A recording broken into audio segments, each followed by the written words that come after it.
हाय दोस्तों, स्वागत है आपका एक बार फिर ज्योग्राफी के इस सेशन में जिसका नाम है भारतीय अपवातंत्र। और ये पार्ट 8 है। दोस्तों, मैंने जैसा कि आप लोगों को कहा था कि मैं हर बार कुछ ऐसा खास लेकर आऊंगा, इतने सारे टॉपिक लेकर आऊंगा कि आप लोगों को कहीं से देखने की जरूरत नहीं पड़ेगी। तो मैं अपना उत्साह दिखा रहा हूं, तो आप लोगों को भी जरूरत है अपना उत्साह दिखाने के लिए। तो दोस्तों, बिना देरी करते हुए एक बार मैं फिर बोल देता हूं कि अगर आप लोगों ने हमारे चैनल को सब्सक्राइब नहीं किया है तो प्लीज सब्सक्राइब कर ले और बेल आइकन दबा दें, जिससे कोई भी वीडियो आए तो सबसे पहले आप तक पहुंचे। ठीक है।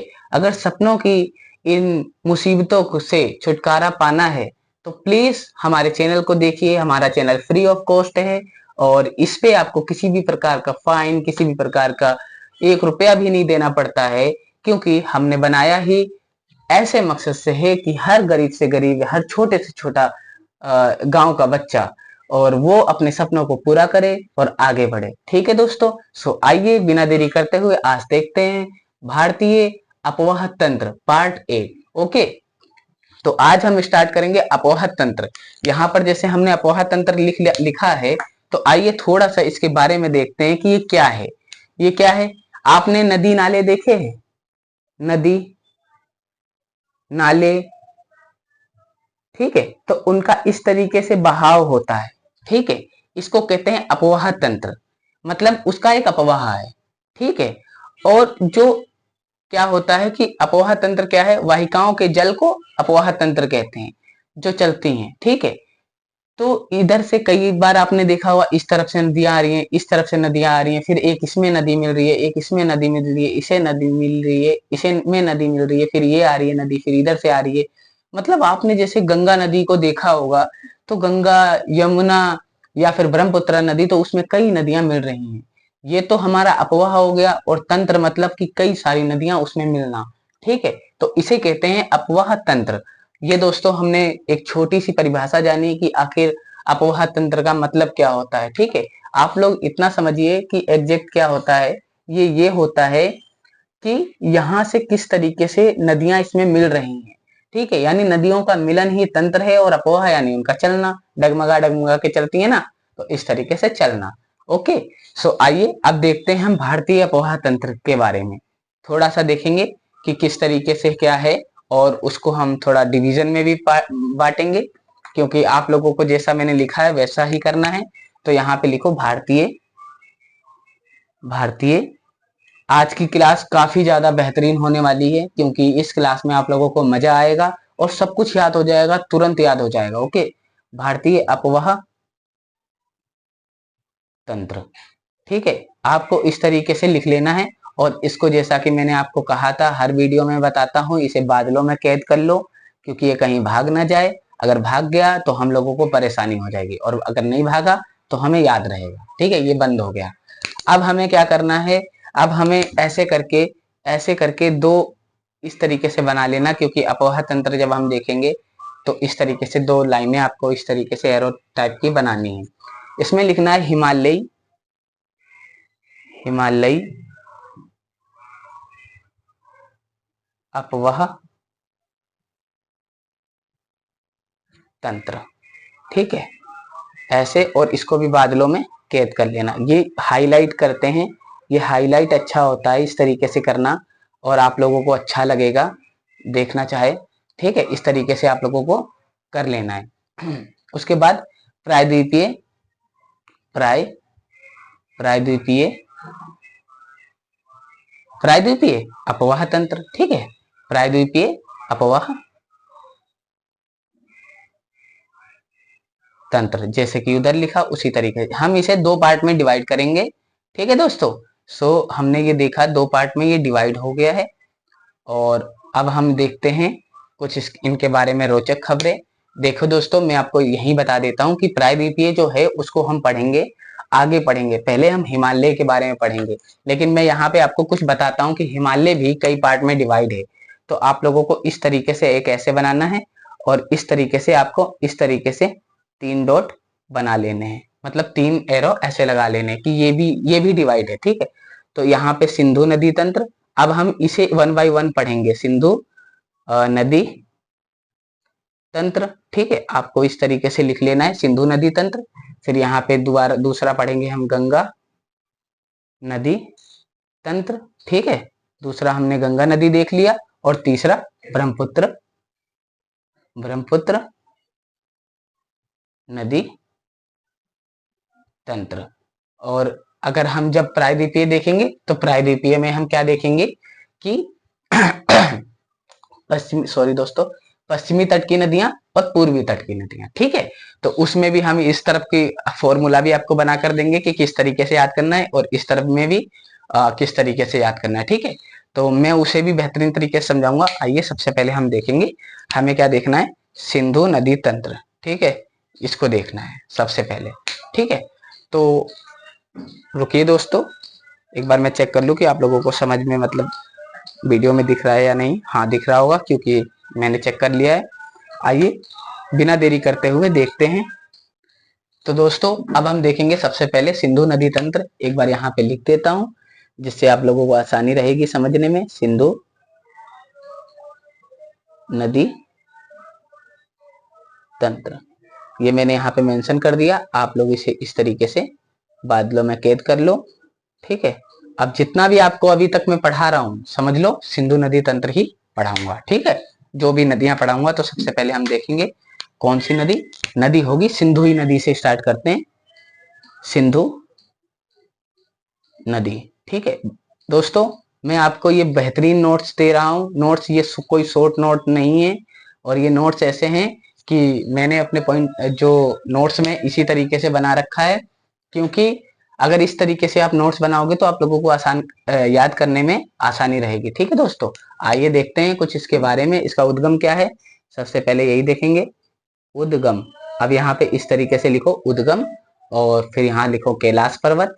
कहाँ से, कैलाश पर्वत। मैंने आपको स्टार्टिंग में बताया था ना, अगर आपको नहीं पता कैलाश पर्वत के बारे में तो शुरू की वीडियो देखिए, शुरू से आपको सब समझ में आएगा। ठीक है, और मैं तो आपसे यही उम्मीद करूंगा कि 1 बाय 1 करके हर वीडियो को आप देखिए, जिससे आपको बहुत ज्यादा समझ में आने वाला है। ठीक है, तो कैलाश पर्वत, और कैलाश पर्वत में भी कौन सी श्रेणी है, बोखरचू श्रेणी।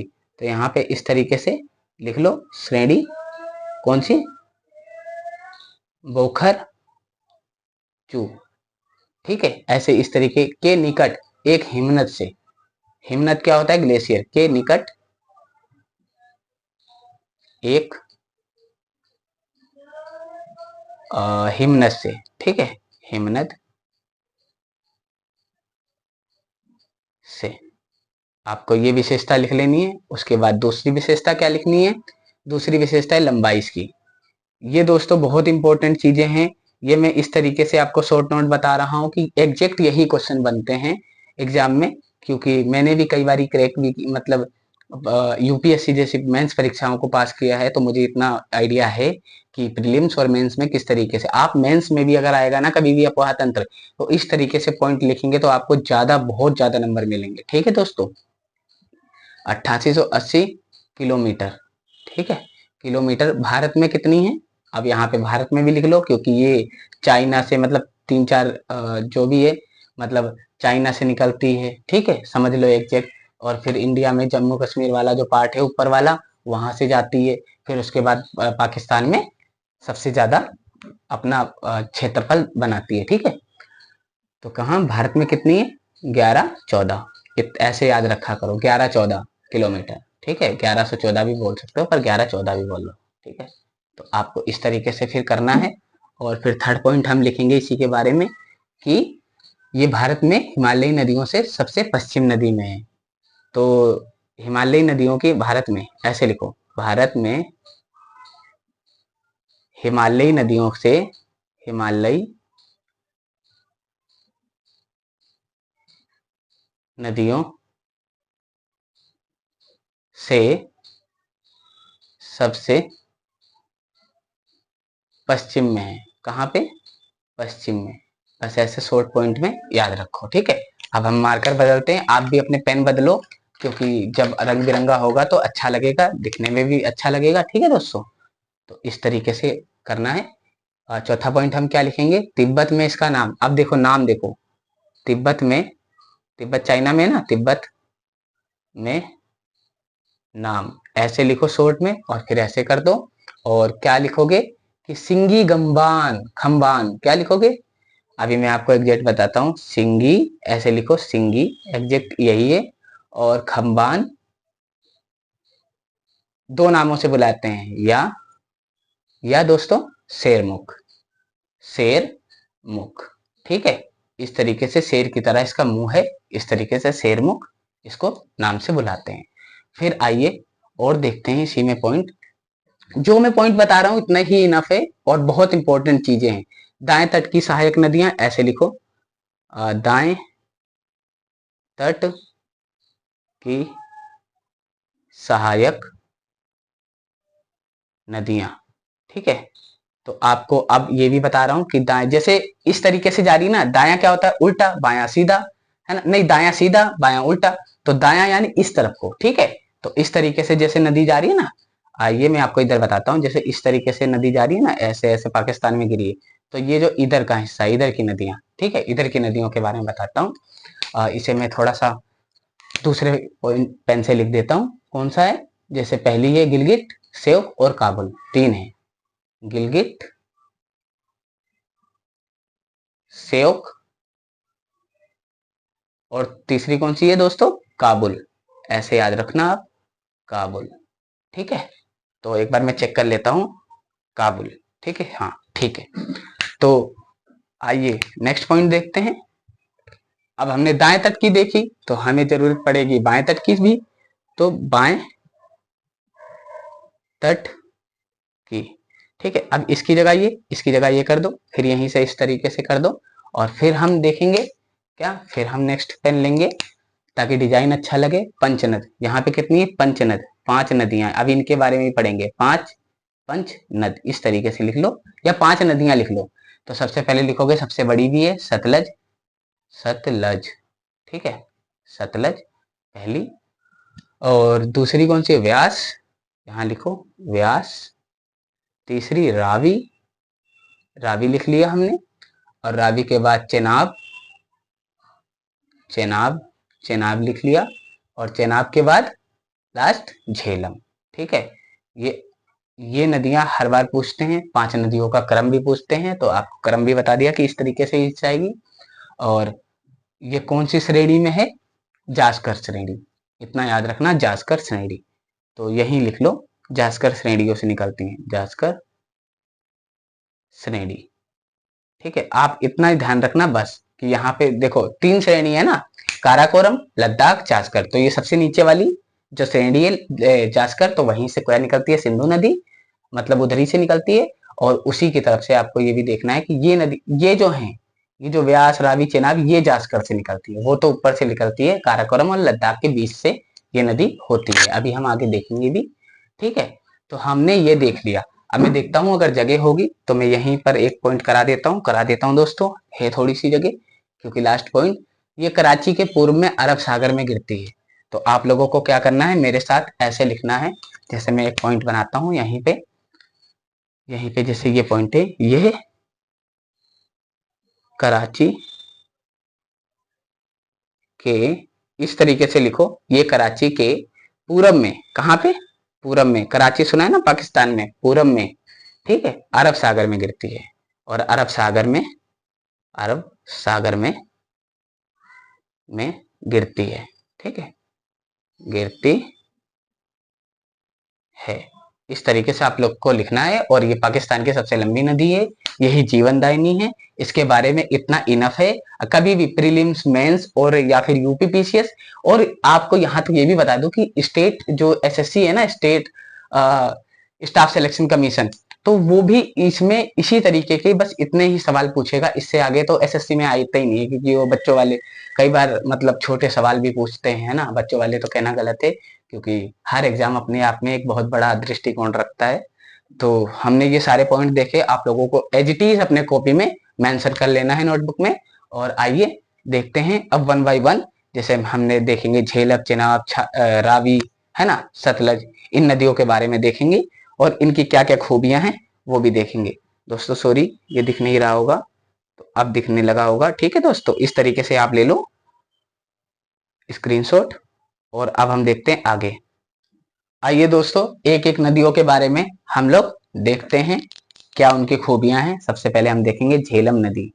देखो दोस्तों, अभी सिंधु नदी लिखा है ना, तो समझ लो सिंधु ही नदी की तंत्र के बारे में ही चल रहा है। ये सिंधु नदी की कुछ तंत्र वाली नदियां हैं, जैसे मैंने बताया था ना, साइड साइड से जाती हैं, कुछ बाएं से कुछ दाएं से। तो ये कहाँ से हैं? ये बाएं तरफ से, ठीक है। झेलम नदी, इस तरीके से आपको याद रखना है। क्या याद रखना है? झेलम नदी। एक मिनट, सॉरी दोस्तों, अच्छे से लिखते हैं।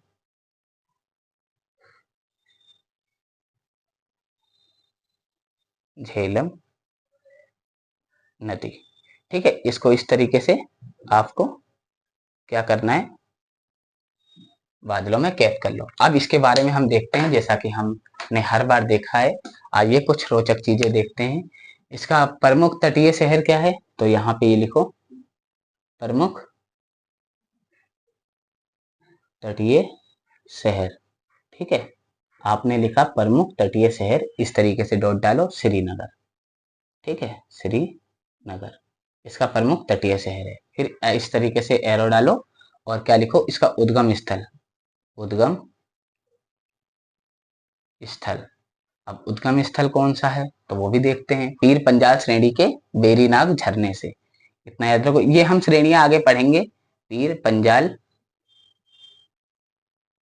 श्रेणी के श्रेणी के वेरीनाग झरने से, वेरीनाग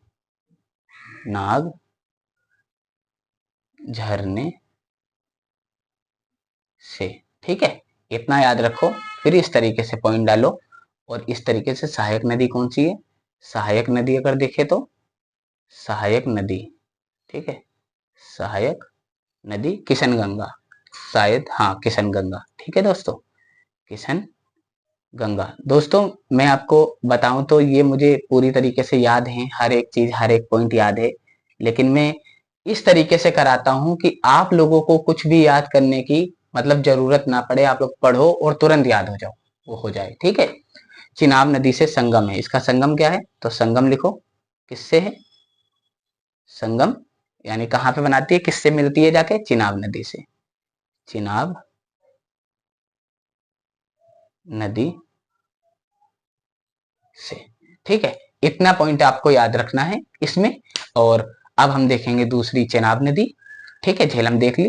तो दोस्तों आपको क्या करना है? आप लोगों को इसको स्क्रीनशॉट ले लो, या तो मैं तो कहता हूँ साथ के साथ लिखोगे तो बहुत अच्छा होगा। मैं हर वीडियो में आपको यही कहता हूँ कि साथ के साथ अगर लिखोगे तो काफी ज्यादा आपको इंपॉर्टेंट होने वाला है आपके लिए, और आपको काफी ज्यादा याद होने वाला है, ठीक है। तो ओके, क्योंकि आप लोग साथ के साथ लिखोगे तो क्या होगा? आप तुरंत एक तो लिख भी रहे हो और ऊपर से बोल भी रहे हो, तो लिखना बोलना कितनी बड़ी बात है, आपको तुरंत याद हो जाएगा, ठीक है। आइए देखते हैं चेनाब नदी के बारे में। अब हम देखते हैं, हमने क्या देखा? झेलम को देख लिया, झेलम को खत्म कर दिया, खत्म हो गई झेलम। अब किसको खत्म करेंगे? चेनाब नदी को, चेनाब नदी, इस तरीके से और इस तरीके से, जैसे कि हमारा ये आइडिया सबसे बेस्ट है, बादलों में से कैद कर लो। चेनाब नदी को हमने कैद कर लिया। आइए देखते हैं दूसरा पेन। सिंधु नदी की सबसे बड़ी नदी है। रोचक चीजें यही हैं कि सिंधु की,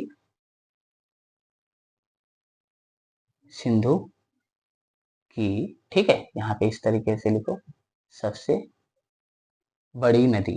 पर दोस्तों मैं आपको एक बता देता हूं, बड़ी सहायक नदी, सहायक नदी, ठीक है। अगर ये नहीं है ऑप्शन में तो सतलज लिखना। अभी मैं आपको थोड़ा सा यहाँ पे बताऊंगा, सतलुज या सतलज नदी, ठीक है, सतलज नदी। अब मैं आपको इसके बारे में थोड़ा सा बता दूं कि दोस्तों यूपीएससी ने माना है कि सिंधु की सबसे बड़ी सहायक नदी जो है वो कौन सी है? वो नदी है सतलज। लेकिन अब क्या बताऊं आपको कि कई सारी बुक्स अगर आप भी उठाकर देखेंगे, आप भी तंत्र वाला सिस्टम पढ़ना, मतलब कि अपवाह तंत्र, गंगा अपवाह तंत्र या सिंधु अपवाह तंत्र, वैसे एग्जैक्ट, क्योंकि ये सिंधु ही है। तो उसमें आपको सबसे बड़ी नदी कौन सी दिखेगी? सतलज नदी, ठीक है। और सॉरी, चेनाब नदी। कौन सी? चेनाब नदी। लेकिन यूपीएससी ने सतलज माना है। अब आप भी देखोगे ना मैप में, तो आपको भी समझ में नहीं आएगा कि इस तरीके से ये इसमें मिल रही है सिंधु में, कि सतलज मिल रही है, चेनाब मिल रही है। तो हम इससे एग्जैक्ट अंदाजा नहीं लगा सकते, लेकिन हाँ मैं इतना जरूर कहूंगा यूपीएससी ही सर्वोपरि है, वही सबका देनदाता है, तो आपको उसी की ही माननी पड़ेगी। ठीक है, तो आप सतलज भी लिख सकते हैं, सतलज ही लिखना, ठीक है, इस तरीके से। तो आप फिर अब देखते हैं सेकंड पॉइंट कि इसका उद्गम क्या है। उद्गम लिख लो, उद्गम हमने लिख लिया।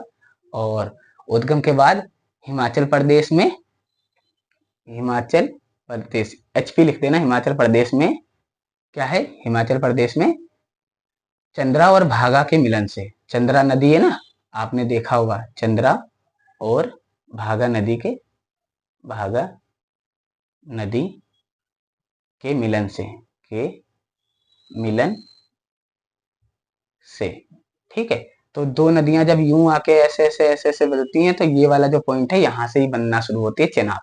आइए देखते हैं थर्ड पॉइंट। थर्ड पॉइंट, इसका अन्य नाम क्या है, अन्य नाम चंद्रभागा, इसको अन्य नाम भी कहते हैं, ठीक है, अन्य नाम भी दिया है इसको, कौन सा दिया है, चंद्रभागा। अन्य नाम कौन सा है, चंद्र, उसी से ही बना है, ठीक है, चंद्र भागा, चंद्रा भागा भी बोल सकते हो। आइए एक और पॉइंट देखते हैं बेस्ट, कौन सा, कि भारत में लंबाई, लंबाई देखो भारत में, भारत में लंबाई, तो भारत में जब हम लंबाई देखेंगे तो कितनी होगी, 1180, 1180 किलोमीटर ये भारत में मिलती है। ठीक है, तो ये 4 पॉइंट इनफ है चेनाब नदी के बारे में, क्योंकि ये नदियां हैं तो ये तंत्र हैं उनके, तो हम इनके बारे में छोटे छोटे पॉइंट देखेंगे, इससे ज्यादा कुछ भी नहीं है, आप उठा के भी देख सकते हो। कई सारे, मैंने बहुत सारी किताबों की स्टडी करी है, तो उन सभी किताबों के अच्छे अच्छे पॉइंट मैंने लिख लिए, वही मैं आप लोगों को शेयर कर रहा हूँ। ठीक है, तो अगर सेशन अच्छा लगे तो please like share and subscribe करिए। ठीक है दोस्तों, इससे हमारे को काफी ज्यादा मोटिवेशन मिलता है, और अगर हम मोटिवेट होंगे तो आप लोगों को सारा, मैंने आपको वादा कर दिया है कि मैं आपको पूरा का पूरा सिलेबस करवा दूंगा, और इसके बाद ज्योग्राफी के बाद जिस पर आप लोगों की डिमांड होगी मैं उस पे ही, उससे ही स्टार्ट करूंगा। कोई सा भी दे देना, ये मत सोचना कि एंशिएंट है, मिडिवल है, जनरल साइंस है, कुछ भी दे देना, ईच एंड एवरीथिंग, ठीक है, एक हो या बहुत सारी हो, कुछ भी नहीं मतलब है, आप किसी पे भी बोलोगे हम उसका बना बना कर आपको देंगे। ठीक है, तो अब हम देखते हैं कि अब किसके बारे में, अब हम देखेंगे रावी नदी, रावी नदी, ये हमने रावी नदी को कहाँ कैद कर लिया, बादलों में, ठीक है, कहीं भाग ना जाए। रावी नदी हो गई, रावी नदी में अब हम लिखेंगे कुछ रोचक चीजें देखेंगे। क्या उद्गम क्या है, उद्गम रोहतांग दर्रे, रोहतांग दर्रे, ठीक है, दर्रे से, के पश्चिम से, के पश्चिम से, पश्चिम से, ठीक है, इतना याद रखना। और एक दूसरा पॉइंट क्या है, हिमाचल प्रदेश के चंबा घाटी में बहती है, ठीक है, एचपी से के चंबा घाटी में बहती है। ठीक है, फिर इधर एक पॉइंट लिखना कि चेनाब नदी से संगम है, किससे बनाती है, चेनाब नदी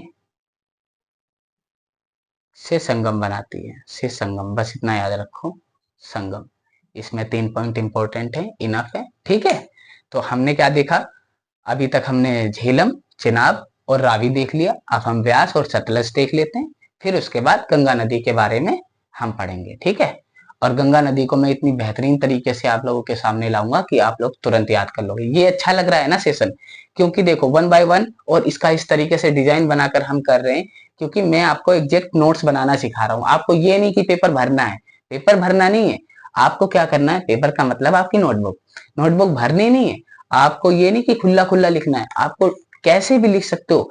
ऐसा कोशिश करना कि मेरी एक क्लास आपके आधे या एक पेज में हो, ज्यादा से ज्यादा, अगर ज्यादा बड़ी क्लास है तो एक पेज, और अगर छोटी है तो आधे पेज में भी हो सकती है। ठीक है, जैसा कि मैंने बनाया है, मैं आपको यहाँ बड़ा लिख रहा हूँ क्योंकि आप लोगों को बेहतर अंडरस्टैंडिंग हो, समझ में आए। अब हम उसके बाद देखेंगे व्यास नदी। व्यास नदी, व्यास नदी। अब हम व्यास नदी के बारे में पढ़ते हैं कि इसकी क्या है रोचक खबरें, रोचक चीजें। तो व्यास नदी में हम लोग उठाएंगे ग्रीन पेन, ठीक है। तो इसका उद्गम क्या है, वहीं से उद्गम, कहां से, रोहतांग से, रोहतांग दर्रे के व्यास कुंड से, रोहतांग दर्रे के निकट, ऐसे याद रखना, के निकट व्यास कुंड से, व्यास कुंड से, ठीक है। आप लोगों को इस तरीके से याद रखना है। दूसरी चीज क्या है कि कुल्लू घाटी से बहती है, कहां से, कुल्लू घाटी से बहती है, ठीक है। कहां से बहती है, कुल्लू घाटी से बहती है। इस तरीके से आप लोगों को क्या करना है, लिख लेना है। फिर इसका तीसरा पॉइंट देखते हैं, और क्या है, हरिके के पास, हरिके बैराज है ना, हरिके के पास सतलज से संगम बनाती है। तो इस तरीके से आप लिखो, हरिके के पास सतलज से संगम बनाती है, ठीक है, संगम बनाती है। इतना अच्छा याद रखना बस इसके बारे में। और दोस्तों मैं आपको बता दूं कि जैसे ये हरिके या इस तरीके से छोटे छोटे वर्ड आ रहे हैं, ये मैं आगे आपको बताता रहूंगा, क्योंकि आगे ऐसे वर्ड आने वाले हैं, ठीक है। इनके बारे में मैं आपको एग्जैक्ट बहुत सारी चीजें बताऊंगा, ठीक है। तो व्यास देख ली, अब हम जल्दी से देख लेते हैं सतलज। क्या देखेंगे, सतलज नदी जल्दी से देख लेते हैं। ये हो गई हमारी, यहां लिखता हूं सतलज, सतलज नदी, ठीक है। इस तरीके से आप इसे भी डब्बे में कैद कर लो, ठीक है। ये आपका हो गया सतलज नदी। और अब हम इसके बारे में भी जल्दी से देख लेते हैं कि ये क्या चीज है।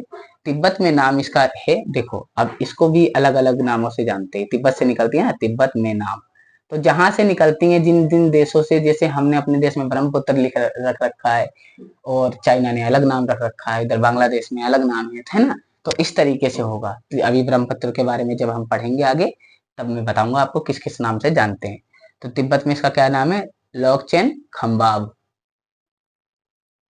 लोग लोग चैन, चाइनीज नाम है, ठीक है, खम्बाब,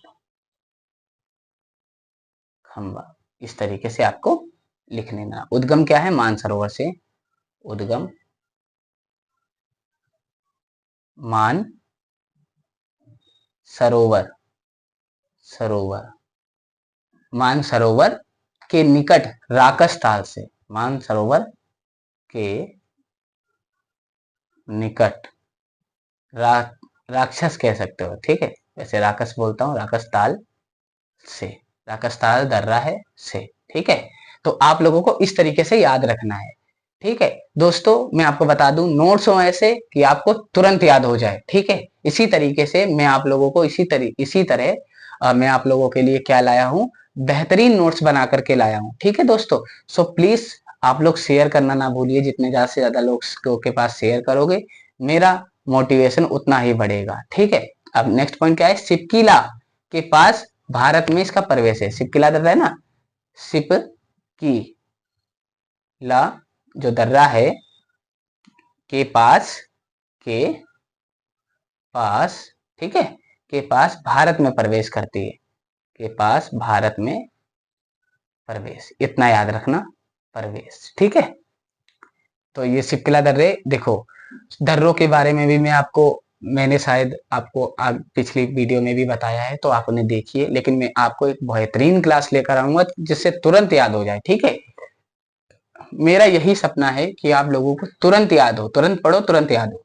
पूर्ववर्ती नदी का उदाहरण है, पूर्ववर्ती क्या होता है इसका मतलब बताओ, पूर्ववर्ती